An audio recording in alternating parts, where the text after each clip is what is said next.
প্রথমেই আসলে ক্ষমা চেয়ে নিচ্ছি, একটু দেরি হয়ে গেছে আসতে। আশা করি একটু ক্ষমা সুন্দর দৃষ্টিতে দেখবেন। আমাদের একটু কাজ ছিল বা ব্যস্ততাও আছে।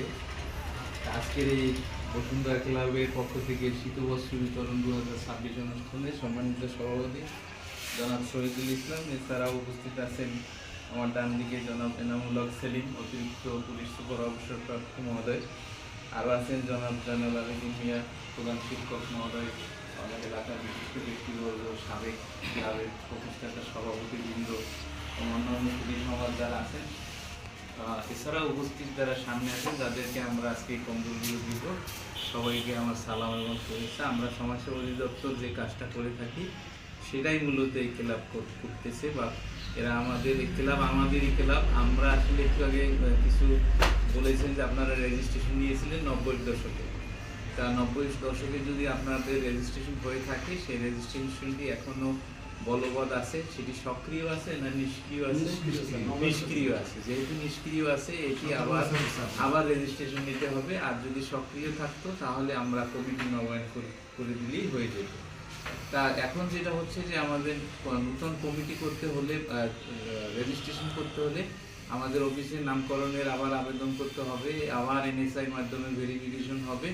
দেন এনএসআই যদি সন্তুষ্ট প্রকাশ করে আমাদেরকে পত্র দেয়, আমরা আবার রেজিস্ট্রেশন দিয়ে দেবো। এছাড়া রেজিস্ট্রেশন বা কমিটি সংক্রান্ত কোনো কিছু বলার সুযোগ নেই, যেহেতু এটি সরকারের একটি নীতি আগেই করা আছে।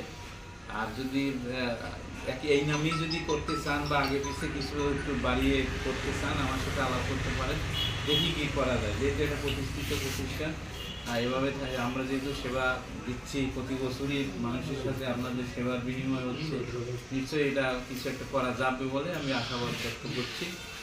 আর ভালো কিছু মানুষ একত্রিত হবে, অবশ্যই একটি ভালো কাজ এবং সমাজ দ্বারা উপকৃত হবে, এটাই স্বাভাবিক।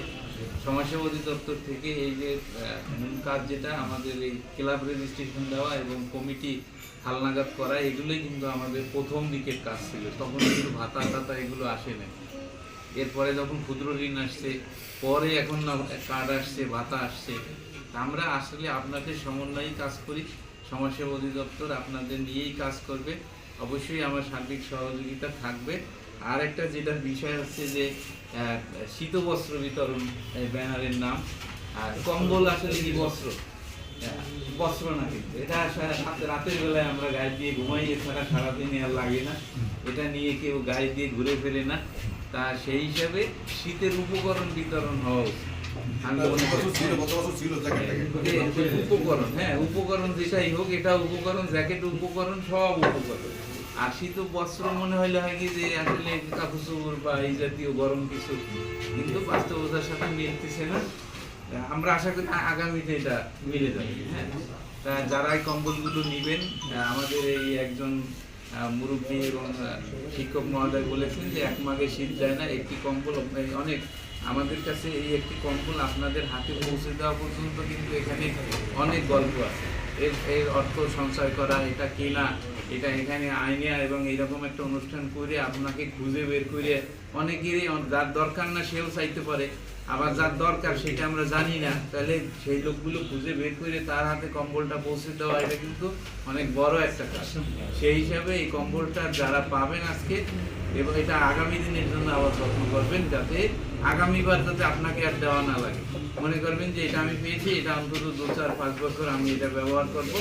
কারণ প্রতিবারই যদি একজন ব্যক্তি কম্বল নেয়, তাহলে তো আর সারা এই ইউনিয়নের সবাইকে এই আয়োজনে সম্পৃক্ত করা সম্ভব হয় না। এটা আমাদের অনুরোধ থাকবে। তা কর্তৃপক্ষ, সভাপতি মহোদয়কে ধন্যবাদ জানাই এবং একটি সুন্দর আয়োজনের জন্য, এবং আমাকে এখানে অতিথি করার জন্য তাকেও ধন্যবাদ জানাই। আর সবাইকে আমাদের অফিসে দাওয়াত থাকবে ইনশাআল্লাহ। আমাদের নসিটি গেলে বেরিয়ে আসবেন। ধন্যবাদ।